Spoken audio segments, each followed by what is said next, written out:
On est toujours en direct sur le plateau de TV Finance. On va retrouver pour les Market Movers Daniel Cohen de Lara. Bonjour Daniel. Bonjour Roselyne. Vous êtes associé chez Next Momentum. On va commencer par évoquer Alstom. La valeur du géant ferroviaire poursuit son impressionnante accélération avec plus de 92% de gains depuis le début de l'année.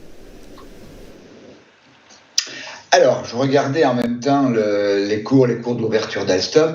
Donc, Alstom, effectivement, on est dans une tendance haussière. Hein. Là, j'ai un graphique qui date du mois de juin.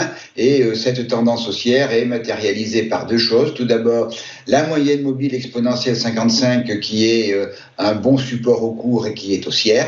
Et puis, depuis la mi-septembre, l'actif évolue à l'intérieur d'un canal haussier et respecte bien, à part quelques petites mèches, respecte bien ce canal haussier.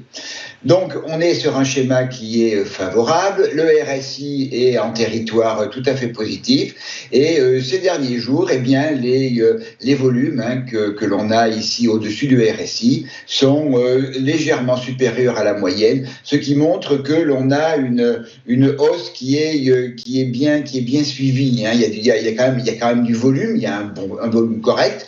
Donc, cette hausse, elle est suivie, cette hausse, elle est stable. Donc, on a toutes les raisons d'avoir une vision positive sur Alstom.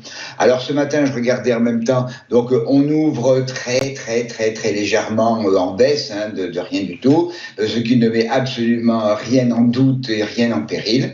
Donc, la trajectoire d'Alstom doit être une trajectoire, pour moi, haussière, avec comme objectif 23,07, puis 24,06 et 24,80 €, toujours dans le cadre du canal haussier. Hein. Chacun des éventuels objectifs étant atteint au moment où les cours vont venir tester la branche haute de notre canal haussier. On a une zone ici qui est aussi une zone importante, hein, entre 19,85 et 20,59. C'est une espèce de petit... Oui, c'est un range, hein, dans lequel les cours ont évolué entre la mi-octobre et le début du mois de novembre. La rupture de cette zone, la moyenne mobile exponentielle 55 passe juste à l'intérieur de cette zone, et en fait ce qui viendrait perturber notre schéma serait la rupture de cette zone, la rupture de 19,85 qui pourrait ramener les cours vers la zone des 18,79 et surtout la zone des 17,98, et cette zone est une zone fondamentale parce que c'est le dernier plus bas dans la tendance haussière qui invaliderait celle-ci.